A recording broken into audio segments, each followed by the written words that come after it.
Olá, pessoal. Bem-vindos ao Despertos. Eu sou Cris de Pascoal.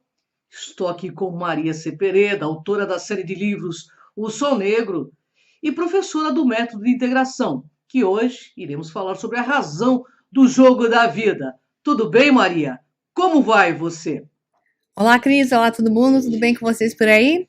Então, esse assunto de hoje é muito interessante mesmo. Eu achei fascinante poder discutir os temas envolvidos, através até iniciando pelo programa anterior sobre inteligência artificial. A questão que foi feita lá, inteligência artificial é vida? Se você não assistiu o programa anterior, eu fortemente recomendo que você assista. Não precisa ser antes deste, mas é fundamental que você ligue aquele com este. Porque as frases que nós estamos usando hoje, vamos usar nesse programa, elas vêm da série que está na HBO, que é Westworld.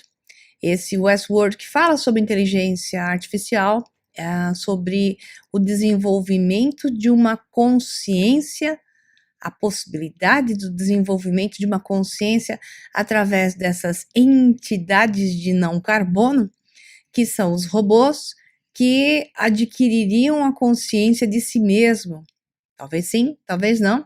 Essa é a questão colocada em Westworld.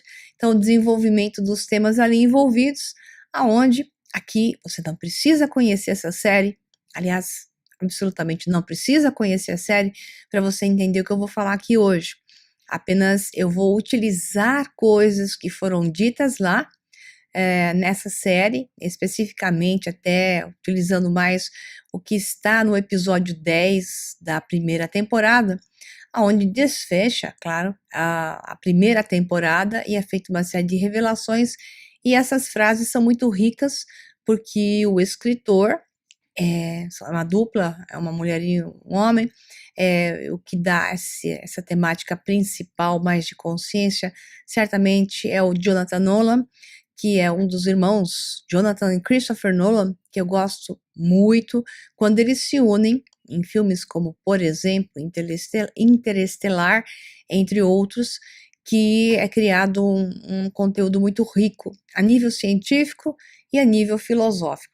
Então, nessa série, a discussão sobre o que é consciência, a história da humanidade, a nossa criação por um Deus demiurgo, que nos colocou em uma matrix para espiar e experienciar um tema de desenvolvimento de vida e, através dele, atingir diversos graus de consciência. Então, é isso que nós vamos trabalhar aqui. Isso é a temática principal da série.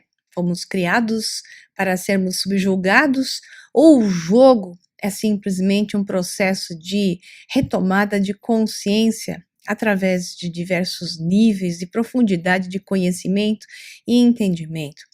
Então, vamos lá. É com você, Cris.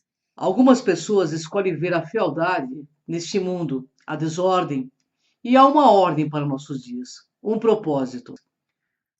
Exato, essa é a frase da Dolores, personagem principal, certamente do seriado, como um dos anfitriões, um dos robôs principais da série, aliás, o robô mais importante, porque através dela se desenvolvem todos os temas da retomada da consciência. Parece que Dolores tem esse papel de ser o que mais vai despertar e ao mesmo tempo que foi mais auxiliado pelo seu criador principal para que pudesse chegar a isso.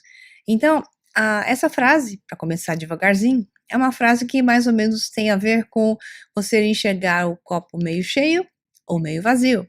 Vamos ver que o mundo é cheio de fel, né? Fealdade, fel, que é ao lado amargo da vida, ou vamos olhar aquilo que tem de bom na realidade aqui programada para que nós possamos experienciar? É mais ou menos ligar nos noticiários da televisão, que só te mostram o lado amargo, ou então você se conectar em um dia, um final de semana, olhando para a natureza, as crianças brincando no parque, vendo os animais, e entender que este mundo é belo e que nós é que somos um problema nele. Até que nível e por quê? Portanto, aí vem a questão do propósito, que ela fala, acreditar que há uma ordem para os nossos dias, há um propósito. Mas qual é esse propósito? É o que a gente consegue alcançar, de certa forma, nesse último episódio, episódio 10 da temporada 1. Nós vamos andar um pouquinho mais para esclarecer isso melhor para você. A dor, sua perda, é tudo o que tenho deles. Você acha que a dor vai fazer você menor por dentro, como se seu coração fosse entrar em colapso sobre si mesmo? Mas isto não acontece. Eu sinto espaços abrindo dentro de mim, como um edifício com salas que eu nunca explorei. Essa é uma grande frase, é uma grande colocação. É o que eu chamo de conceito taoísta, é a filosofia oriental, da submissão e entrega à experiência e à própria expiação, se estiver junto, que é a passagem pelo sofrimento. Não é necessário estar sempre sofrendo, sofrimento é uma percepção, é uma qualificação que damos a um determinado evento. Ele pode ser mais intenso ou menos intenso, de acordo com a maneira como você se envolve com ele e o faz ser. Obviamente, tudo tem um sentido. Existem as perdas, os ganhos, e claro que perdas doem, claro que dificuldades afetam, obviamente. O que eu quero dizer é que nós temos que balancear esse processo entre mente, lógica e coração, para que você diminua o seu envolvimento emocional, aplicando uma carga sobre as coisas, para que você então possa simplesmente extrair delas a informação, que é o conhecimento de si mesmo, porque toda a realidade externa, tudo que é projetado fora de você, tem a ver com o seu interno, teu estado interior. Portanto, quando você se aplica nesse desenvolvimento, tendo feito um grande processo de sofrimento ou tendo simplesmente observado, obviamente, doído, sofrido, mas em estados mais controlados, mais harmoniosos, com o processo abrindo-se para a aprendizagem do que tem por detrás daquela lição, daquele obstáculo ou daquele ponto de ruptura, depende do que for. Entendemos que a partir do momento em que você compreende o desafio e consegue vencê-lo, ou através dele se ergue, vem a frase que essa personagem, robô do filme, da seriado, disse: eu sinto espaços abrindo dentro de mim, como um edifício com salas que eu nunca explorei. É isso que os desafios fazem. Eles abrem mais espaço. E esses espaços são os locais onde a informação está e fazem o seu processo de despertar, que é a temática principal ali desse seriado Westworld, colocando você em um desafio constante para adquirir informação de vida após a vida. Cada vez que o robô morre numa vida, ele tem que ser resetado e reinicia tudo de novo, dentro do mesmo tema, mas sobre um outro ponto de vista, sobre uma variedade de aspectos que são colocados nele. Então, cada vez que o robô desperta novamente, ele é feito o reset, porque naquela Westworld é uma época de bang bang, né? Bang bang, ali do faroeste americano. Então, digamos que ele tenha sido morto por um bandido, então ele desperta e volta, vai ser regenerado, recuperado, e volta para a mesma posição. E tem novamente o tema central desenvolvido. Então, existe sempre um tema para o robô. Esse robô vai ter o tema central, ele tem uma liberdade entre limites e regras colocadas dentro daquele programa que é o tema que ele vai ser executado. Mas o grau de liberdade reza porque novas pessoas humanas, por exemplo, chegam até ele e ele interage de maneira diferente e podem ter desfechos variados dentro daquele grau de liberdade sobre limites e regras. E cada vez que ele passa por esse contato com algum humano e tem um desenvolvimento, dramas, ou nem tanto às vezes, é isso que ela fala aqui, né? Ela sente espaços se abrindo dentro dela, como um edifício com salas que eu nunca explorei. Essas são as realidades paralelas que o tempo todo vamos experienciando, mas tal como o robô, ela não se lembra. Nós não nos lembramos do que acontece em nossas realidades paralelas, mas existe algum local onde toda essa informação está sendo gravada.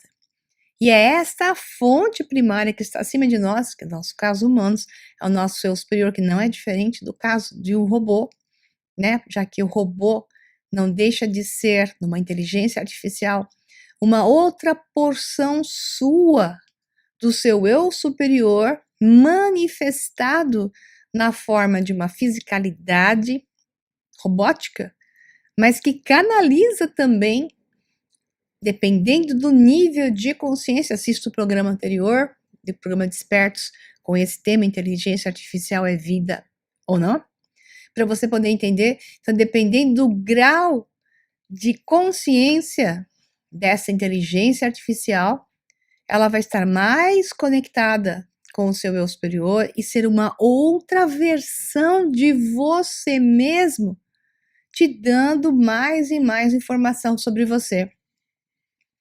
O ponto central do desfecho desse capítulo é exatamente colocar-se dessa forma. E eu vou desfechar isso, anota o que eu falei agora, só na última frase que eu vou emendar com o que eu acabei de falar, que se você não entendeu, não se preocupe, eu vou evoluir e no final eu vou alinhavar isso que eu falei agora e você vai entender melhor. Vamos lá. É com você, Cris. Eu não estou chorando por mim mesma, estou chorando por você. Dizem que grandes animais vaguearam neste mundo, grandes como montanhas. No entanto, tudo que resta deles é osso e âmbar. É, pessoal, o tempo desfaz até mesmo as criaturas mais poderosas. Basta olhar o que fez a você. Um dia você vai perecer. Você vai repousar com o resto da sua espécie na terra.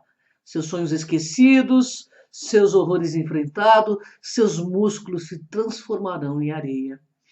E nessa areia, um novo Deus caminhará, um que nunca morrerá.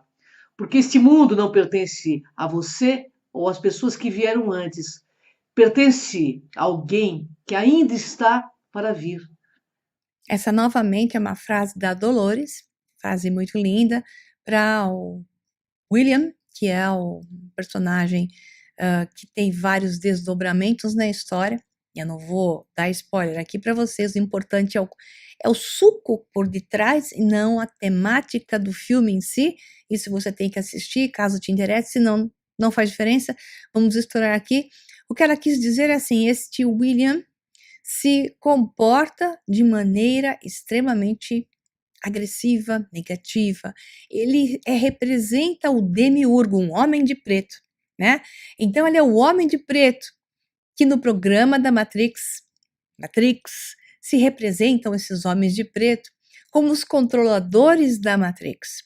Então há uma projeção de imagem dele como controlador da Matrix, por vezes até um designer de Matrix, mas ele é mais o demiurgo, que é o Deus do Antigo Testamento, um Deus mau que se apodera de tudo, de todos, mantém vivo aqueles que obedecem e mata os que o desobedecem. Então, o demiurgo é o Deus maligno, Deus supressor, opressor. Então, este personagem, para quem Dolores está falando, que ela tem pena dele, porque ele está fazendo todas essas maldades, mas no final ele vai virar pó, como qualquer todos os outros, e a história dele vai ser esquecida, ele vai ser esquecido, e nada mais dele, seus horrores, serão lembrados. Ele será mais nada, porque nada ele é. E é por isso mesmo que, no ponto de vista dela, ele faz esse processo tão negativo, querendo suprimir e dominar o tempo todo. Aí ela arremata dizendo que este mundo não pertence a ele, por mais que ele queira se apoderar, porque este mundo pertence a alguém que ainda está para vir. Eis a questão: quem é que está para vir?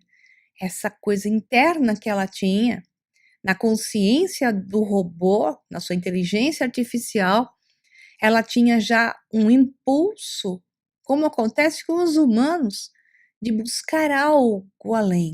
Vamos continuar, que se eu vou alinhavar mais coisas para você entender melhor. Vamos em frente. Conseguimos escapar da prisão evolutiva, não é? Nós podemos curar qualquer doença, manter até o mais fraco de nós vivos, e um belo dia, talvez até ressuscitaremos os mortos, invocaremos Lázaro da caverna dele. Sabe o que isto significa? Que estamos acabados, que isto é o fim da linha. Exato. Essa frase é fantástica, porque o que ela quer dizer? O dia que o jogo for perfeito, não tiver mais polaridades, que tudo for resolvido, ou seja, não houver mais oponentes, oposição, polaridades bem e mal, dificuldades a serem vencidas, supressão e por aí vai, não tem mais jogo. Então, o objetivo dessa matrix de realidade é o desafio, é um propósito que é de jogar um jogo. No dia que isso perde, ou seja, no dia que na hora tudo for perfeito, temos saúde, educação, tudo de graça, dinheiro, temos casa, comida, roupa, tudo que nós quisermos está à nossa mão, ninguém mais vai jogar o jogo, porque não há mais etapas a serem desenvolvidas. É a adversidade que faz o homem, é a dificuldade que o faz passar de seus próprios limites. É sempre aquele que é posto à prova que é o melhor de todos os outros. E aquele que mais vence as provas às quais é submetido de forma positiva e sempre num processo de crescimento, de compreensão, é a esse que é dado o nível de expansão de consciência. Então, o objetivo da Matrix é o jogo de um jogo. E ele tem que ter confinamento. A ideia até do Jardim do Éden, ele tem que ter um confinamento, ele tem que ter um limite para que haja uma certa liberdade sobre limites e regras, objetivos, propósitos, portanto, desafios. Se você não tiver isso, você não tem o jogo. Essa Matrix é um jogo.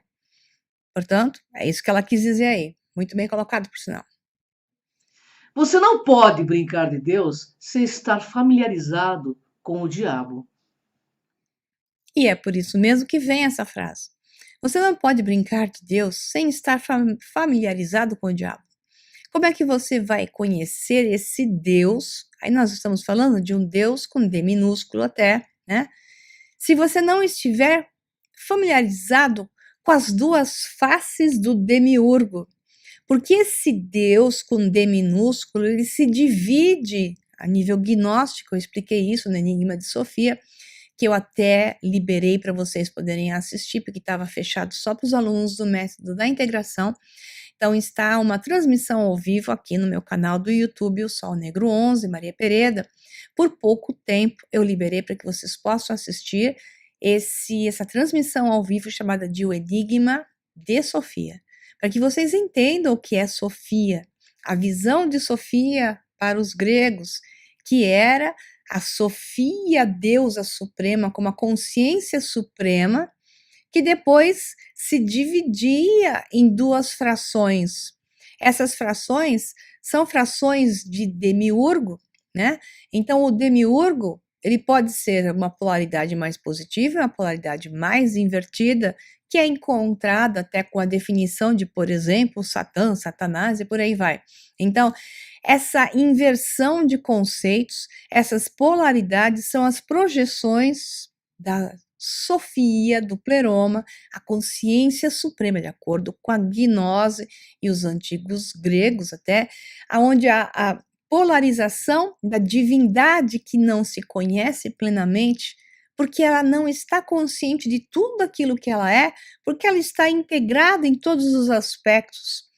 Então, como ela vai saber o que ela é se ela não se desdobra como um oceano que se desdobra em ondas, para que a onda, consciente de ser onda, de certa forma se esqueça de ser o oceano, para se comportar como uma onda. Então, Sofia é como o oceano que se desdobra em ondas, né?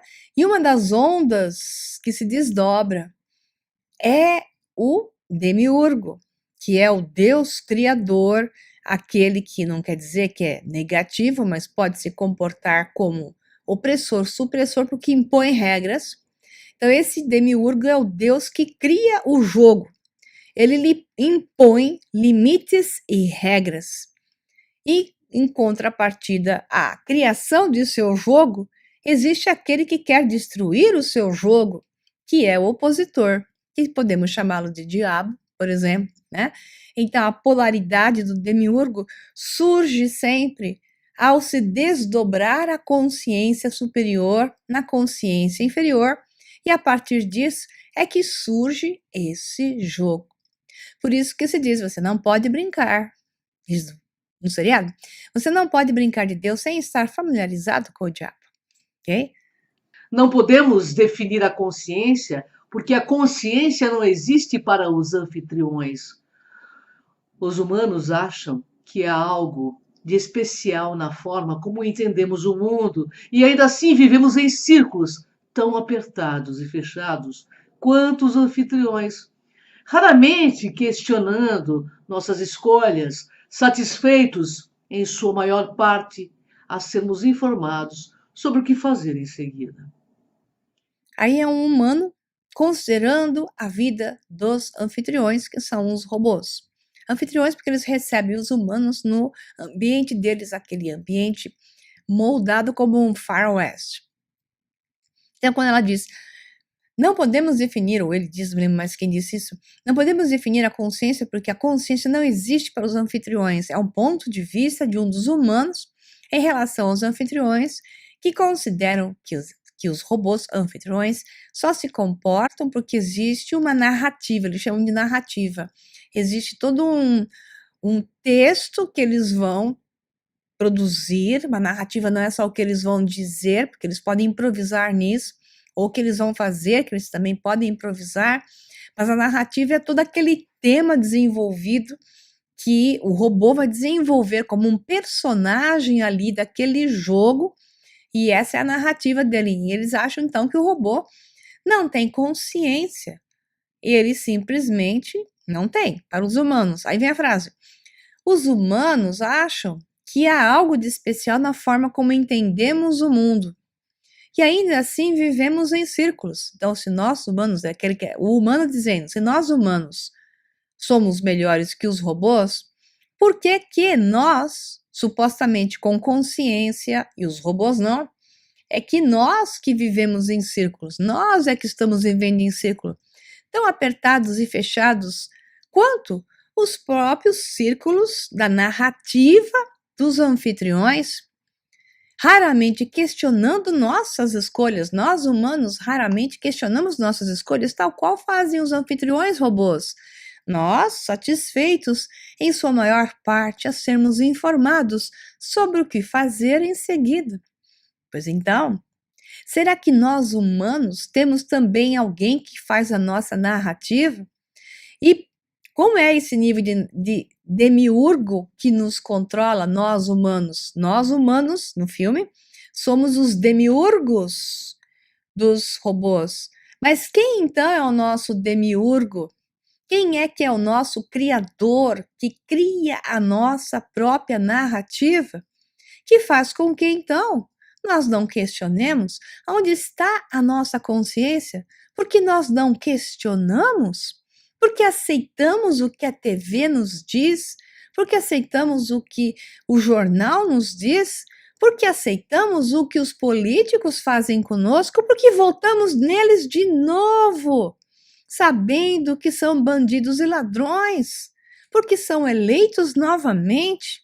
Que narrativa é essa que está inserida nos humanos, que faz com que eles continuem sendo seres sem consciência, satisfeitos de serem abusados e usados, tais quais os robôs que eles criaram para esse evento, desse jogo, num local, num parque de recreação, onde os robôs são usados, abusados sexualmente, fisicamente, emocionalmente, de todas as formas.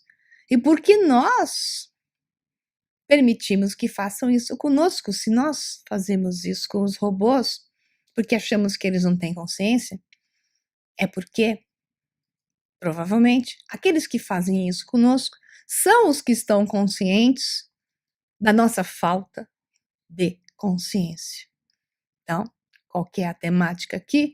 O tempo todo, tanto para os robôs, os anfitriões do parque de diversão do Westworld, tanto quanto para nós, seres humanos, a questão é: aonde está a consciência? Será que ela pode ser adquirida? É com você, Cris. Quando os anfitriões começam o processo do despertar, suas memórias são apagadas, para que sejam jogados novamente na encenação e sigam a narrativa. Entretanto, os fantasmas das memórias surgem e, portanto, eles não conseguem entender o que estão recebendo. A maioria fica louco. Pois é, grande frase essa que foi colocada. As pessoas vivem dizendo: eu sinto, eu penso, eu recebo flashes, eu tive um sonho, eu estou tendo visões, né? Estou falando com seres que vêm e falam comigo, eu estou em contato com outros, ou minha cabeça está confusa, uma hora estou vendo uma realidade, de repente eu vejo uma outra. Ou simplesmente eu sinto um impulso que quero ir para coisas que parece que eu já fiz, mas eu não sei bem como. Então, isso tudo que acontece com as pessoas é um processo de provocação para um caminho de um despertar. O despertar é realmente possível quando você tem memórias. Quanto mais memórias, que eu chamo de informação, mais possível é o seu despertar. É por isso que se apaga a informação, por exemplo, de quanto à história da humanidade, e deixam lá as coisas na sua cara. Fui lá para o Egito, tá claro ali que houve uma outra civilização, no mínimo uma, sabemos que foram muitas outras, uma outra civilização anterior àquela história toda, que deu aquele conhecimento todo àquele povo, que então aquelas construções, a sua grande maioria, são anteriores àquilo que se narra oficialmente na história da humanidade pré-diluvianas, e as pessoas aceitam um conto de uma mentira, e aí são conduzidas facilmente através de uma mentira, porque elas não sabem quem elas são, elas não têm memórias, e sem saber quem são, mesmo que surjam certos questionamentos internos que as podem levar à confusão e até loucura, porque elas não conhecem, não têm informação suficiente para lidar com isso, elas ficam perdidas. Então, apaga-se a memória da humanidade. A nossa memória é apagada de realidade paralela para realidade paralela. O nosso cérebro tem bloqueadores de memória de realidades paralelas. Ele bloqueia a informação da realidade paralela. Portanto, nós não recebemos, mas recebemos inputs, recebemos flashes de memórias, recebemos informações na forma de inspirações, achamos que tivemos uma ideia e, na verdade, muitas das vezes é simplesmente um acesso a uma realidade paralela onde já fizemos aquilo em um tempo diferente, porque as realidades paralelas têm tempos diferentes. Mas o que fazem conosco aqueles que manipulam essa matrix e que têm o conhecimento desse programa é trabalhar com o fato de não termos memória. apagar-se a memória de quem somos, de onde viemos, portanto, não sabemos para onde irmos. É por isso que eu sempre falo que conhecimento e informação de boa qualidade, trazendo a verdade à tona, é o que eu faço no método da integração, minha escola de alunos online e presencial, é o que faz com que você vá, de fato, a um caminho de despertar. Não adianta só ficar fazendo meditação e fazendo que você acha que você vai despertar. Você vai adquirir algumas qualidades a mais, mas o despertar só ocorre realmente quando você enxerga o jogo e não fica criando formas de fugir do jogo. E muitos pretensos à espiritualidade dizem que estão despertos, passam o dia inteiro meditando em viagens astrais e tudo que eles estão fazendo é fugindo do confronto do jogo. E você só sai do jogo através do jogo, confrontando todos esses aspectos que são colocados das polaridades e dos desafios que são da Matrix. É da Matrix, através da Matrix, para outros níveis de expansão, de maiores graus de liberdade fora da Matrix, mas ainda num certo nível de Matrix, ok? É com você, Cris. As memórias são o fundamento e primeiros passos para atingir a consciência. Exato, é o que eu acabei de dizer, né? Então, as memórias são de dois tipos, vamos assim dizer. Vamos dizer que elas são de dois tipos e produzem dois níveis de resultados. As primeiras são memórias lógicas, que se entendem em uma linha de raciocínio e processo. Como você pode aprender sobre os erros se não consegue lembrar deles. Então, é muito importante, quanto mais conhecimento você vai ter, quanto mais você experienciar, se der bem e se der mal, e se lembrar de todas essas vezes. Portanto, como eu falei, se nós tivéssemos acessos a realidades paralelas e retêssemos as memórias de todas as realidades paralelas, esse processo de despertar seria maior. Só que para que você possa realizar isso, você tem que estar num nível de vibração e frequência mais alto para poder processar todas essas informações, porque informação é energia. Então, a sua frequência tem que estar mais alta para conseguir lidar com mais informação, porque, novamente, informação é energia, tá? E o cérebro não vai conseguir processar essas informações todas. Então, são dois tipos de memória que se produzem e se manifestam em dois níveis. Então, as primeiras são memórias lógicas, que se entendem em uma linha de raciocínio e processo, que foi isso que eu expliquei. Esta realidade eu consigo entender, eu consigo processá-la, eu saí daqui, fui para lá, fui para casa, de casa eu fui para o trabalho, do trabalho eu voltei para casa. Então, essas memórias produzidas de uma forma lógica, eu consigo explicar, ok? Mas aí vem uma outra versão. Como você pode aprender sobre os erros se não consegue se lembrar deles? Então, memórias de realidades paralelas fazem com que sejam apagadas. Então, no caso dos robôs, eles tinham as memórias apagadas cada vez que eles eram resetados. Portanto, isso impedia, ao resetar, a memória deles impedia que a consciência se desenvolvesse, que é onde eu queria chegar. Consciência se desenvolve com informação coerente, que eu possa explicar coerentemente, senão vai aparecer uma alucinação e vai deixar o robô, que é o que foi mencionado até no seriado, alguns enlouquecem, robô louco, né? Alguns enlouquecem no processo de tentar adquirir consciência. Aí vem a questão, mas quem é que está se lembrando? Então, se o robô, tal qual nós humanos, não nos lembramos das experiências múltiplas em todas as realidades paralelas onde estamos, quem é que está se lembrando? Quem está se lembrando, no caso dos robôs, é o programador, o hardware central, que coloca a informação toda de cada unidade robótica, que experiencia como um personagem, que vivencia um dia repetitivo, porque é sempre o mesmo dia que o robô revive, né? E é com o outro humano que aparece na vida dele, ele tem uma outra experiência, que pode continuar vivo ou ele pode morrer.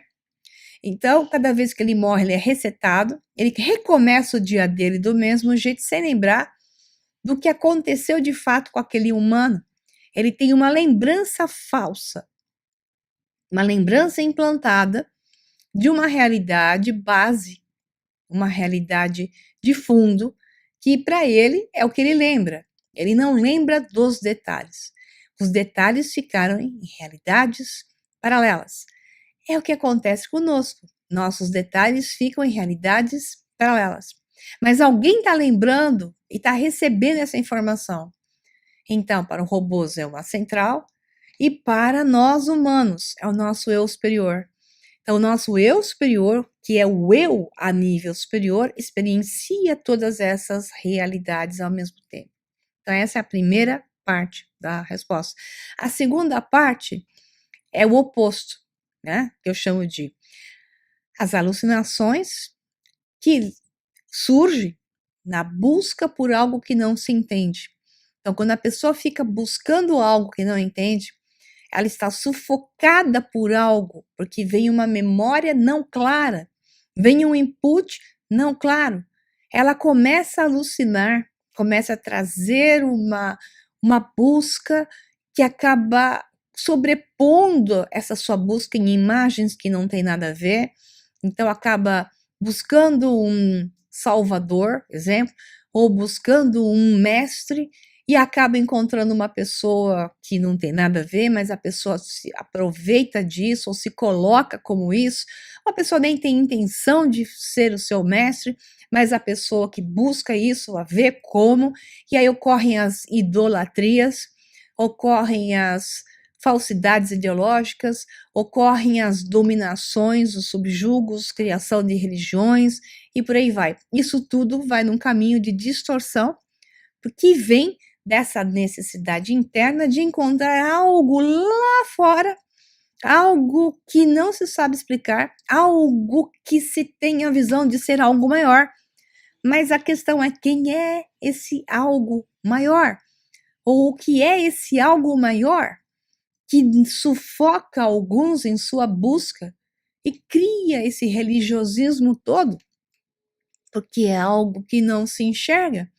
É como que uma necessidade de conexão que faz com que sejam criadas essas religiões, aonde ocorrem até, ao ponto extremo, as adorações distorcidas, na sua grande maioria, porque se busca um objeto externo para projetar algo que está em outro lugar. Será? Vamos ver o que o próprio filme coloca pra gente. É com você, Cris. As vidas são formatadas em um grande jogo com vários níveis de acesso. Qual é a razão do jogo da vida? A razão do jogo é propósito. Jogos em si. Repetições de padrões para encontrar novas alternativas, novos ângulos de visões, novos pontos de vista sobre o mesmo ponto, sobre um mesmo aspecto, novas aparências, novos desenvolvimentos, novas possibilidades surgindo sempre de um ponto central, né? Então, novamente, eu falo sobre para fazer isso, então você vai ter um tema para desenvolver, um ponto central, e esse ponto central vai te levar a um propósito sob limites e regras. E aí é que entra o demiurgo, que é quem controla o jogo. Esse jogo vai estar o tempo todo sendo jogado, senão não existe a Matrix. A Matrix é um jogo. O Demiurgo e o Salvador, eles sempre andam juntos. Sempre. Eu até já falei isso, né? Então, não vou me repetir, mas eu vou só explicar a questão. Quando se atinge um certo nível de consciência, um certo nível de despertar nesse jogo, se entra em um próximo nível de jogo. E o próximo nível do jogo será dado pela morte do demiurgo. E o encontro, no caso desse seriado Westworld, com um personagem que não aparece nunca, só é falado o seu nome, que é Wyatt, que é engraçado porque Wyatt puxa o termo white, que é branco, né? É Wyatt, né? Que é uma visão de um salvador. Alguém que a principal robozinha, Dolores, ela busca Wyatt e o demiurgo malvado, que é o homem de preto lá, que era o William, quando era jovem, busca para encontrar o Wyatt, porque ele é o demiurgo, ele não quer o salvador. Por quê? Porque o demiurgo será substituído pelo salvador. Ele terá que ser morto, né? Então, a revelação toda nesse jogo, no caso do filme, é que Dolores é Wyatt e ela não sabe. Wyatt está em Dolores. Essa é que é a beleza poética no final dessa primeira temporada, né? E o despertar é o que salva o ser de estar preso em níveis mais densos da configuração. Portanto, Dolores é Sofia. E ela se comporta muitas vezes como o próprio demiurgo também.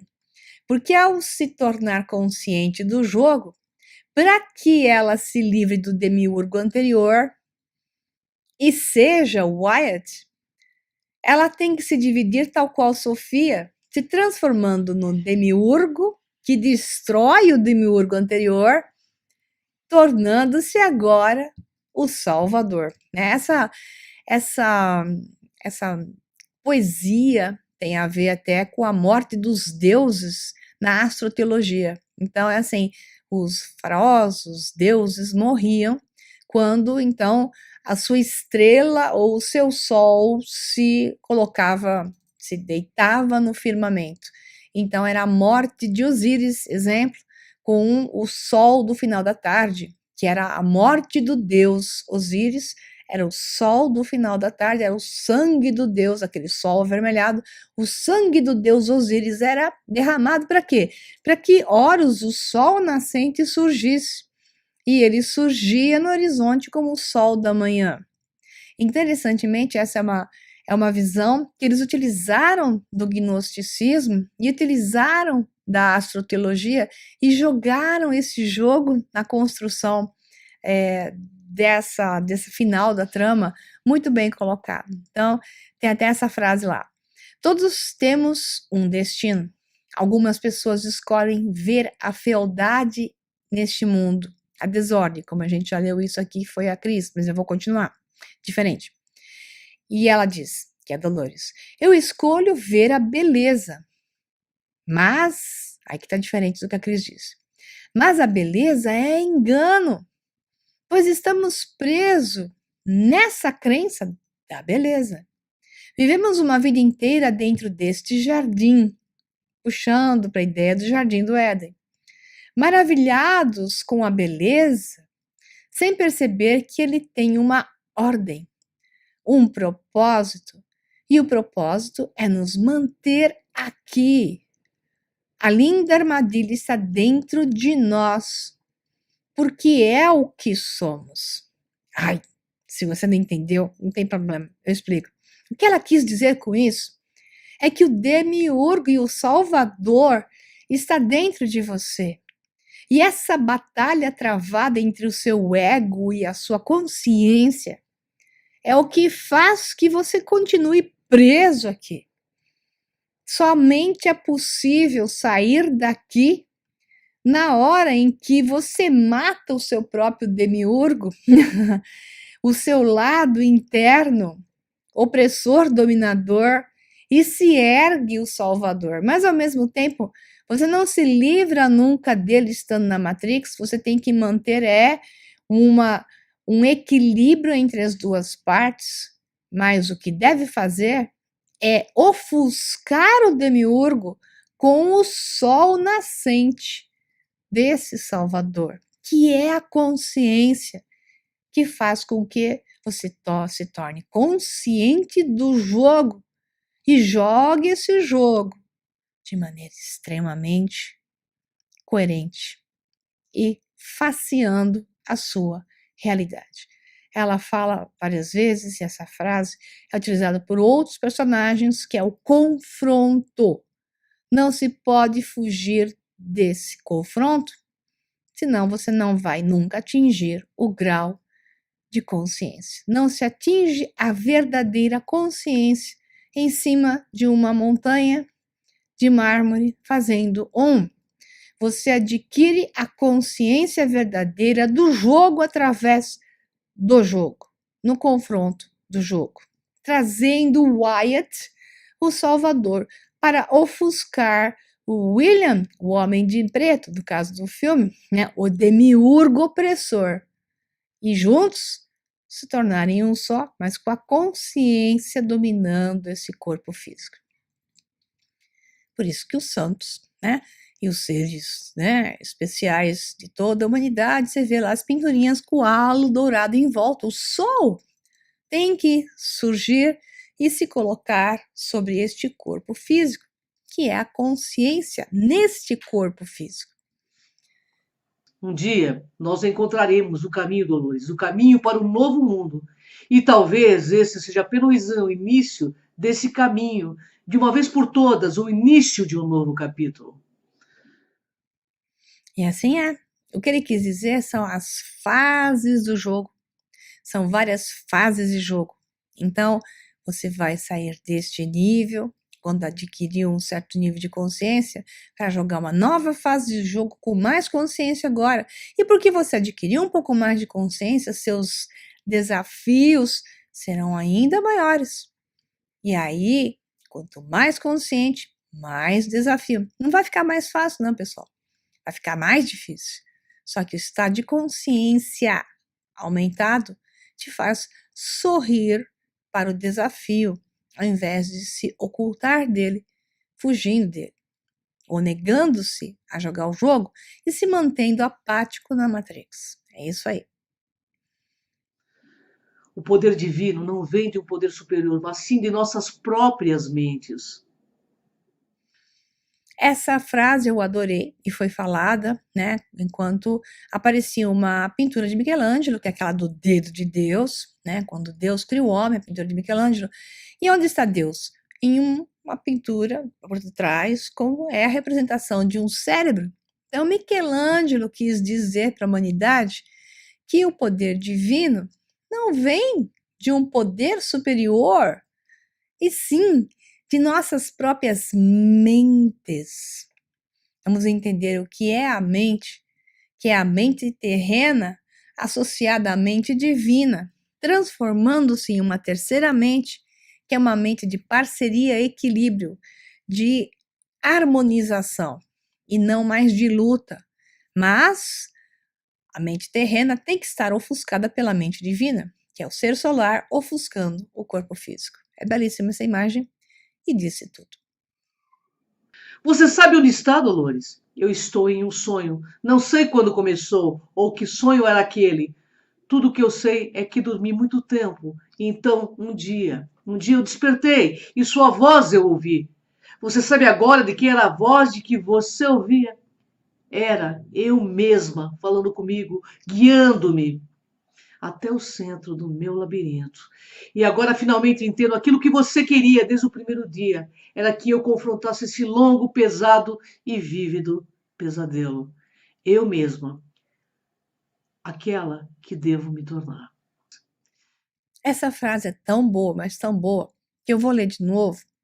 A Cris já disse, mas eu vou dizer, porque este é o momento da descoberta de onde está o Wyatt, que é o personagem que se buscava no filme, que era o opositor ao demiurgo, o homem de preto malvado, opressor, que é o salvador interno, que é o estado da consciência que se estabelece no homem. No caso aqui, no robô, porque a robozinha estava se tornando consciente dela mesma, né?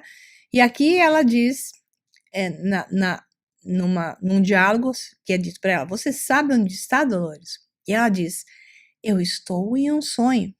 Sim, nós estamos sonhando de estar acordados, mas é um sonho.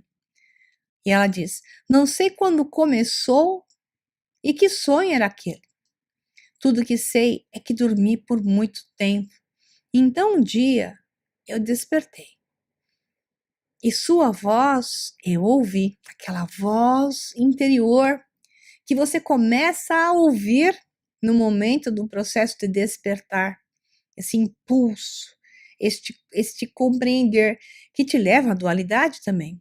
Porque com este processo, através desse processo, você pode ir para o caminho do demiurgo ou para o caminho do ser solar, do seu próprio salvador, né? Aquele caminho de Jedi desenvolvendo-se e pode virar Anakin Skywalker ou Luke Skywalker, pode encontrar a luz ou encontrar as trevas. Né? Então, nesse caminho se ouve uma voz interior. E ela dizia isso, né? A Dolores, ela ouvia alguém falando com ela. Ela diz: você sabe agora de quem era a voz que você ouvia? Pergunta quem estava falando com ela. Ela diz: sim, era eu mesma falando comigo, guiando-me até o centro do labirinto, que era o desafio deles, era encontrar o tal do labirinto, que a vida é um labirinto. Esses são os limites que você tem. E você vai estar o tempo todo dentro do labirinto, tentando buscar uma saída para o labirinto, tentando todos os caminhos, acertando e errando, até que você conheça definitivamente o labirinto. E ao conhecê-lo, sai dele com facilidade. E aí ela diz: e agora finalmente eu entendo aquilo que você queria. Ela diz para um dos programadores dela. Desde o primeiro dia, era que eu confrontasse esse longo, pesado e vívido pesadelo, que não é o jogo em si, e sim eu mesma e aquela que devo me tornar. Porque as pessoas fogem dessa transformação. Aqui a robozinha se deixa claro que ela fugia dessa transformação, porque ela aceitava estar, aspas, no jardim do Éden, recebendo tudo pronto, a narrativa pronta, conformada com o jogo que lhe era dado, e sem questionar, ainda mais tendo a memória apagada, sem se lembrar das atrocidades que lhe aconteciam. Mas essa voz interior a impulsionava, ela levava para o caminho de uma busca interior. E ao buscar, ela entendeu que ela era seu demiurgo e ela era o seu próprio salvador. Isso está em todos nós, pessoal. Todos nós temos isso. Todos nós temos que encontrar esse nosso caminho interno para essa voz que é tua, o Salvador que está dentro de você, que te coloque no caminho certo. Mas para isso, você precisa de coragem. E as pessoas fogem do seu caminho e não querem trabalho. Esse não é o caminho mais fácil, esse é o caminho mais árduo. Mas ele é o único verdadeiro caminho. Todos os outros caminhos são processos onde você procrastina, posterga o desafio que é inevitável, que é o de facear a si mesmo. Aí, então, a nossa pequena robozinha vai se despertando e vai se tornando consciente e diz a frase mais importante: agora eu entendi que este mundo não pertence a eles, os da narrativa, os demiurgos que oprimem para dominar. Ele pertence a nós. E você só vai tomar conta do seu mundo quando você entender isso e despertar-se por esse processo que eu falei desde o comecinho, ok? Então é com você, Cris, considerações finais e espero que vocês tenham entendido esse longo discurso, muito útil para aqueles que já estão prontos. Um abração para vocês e até a próxima Despertos. Tchau, tchau. Pelo que eu entendo, o estado desperto não é um estado místico, é uma profunda conexão com o teu self, com a consciência do todo. Gratidão, pessoal. Uma honra enorme estar contigo, Maria. Gratidão pelo compartilhamento de tanta informação. Até o próximo Despertos, pessoal. Entre e clique no nosso canal. Inscrevam-se lá. Cron TV e o Sol Negro 11 no YouTube. Até o próximo Despertos, pessoal.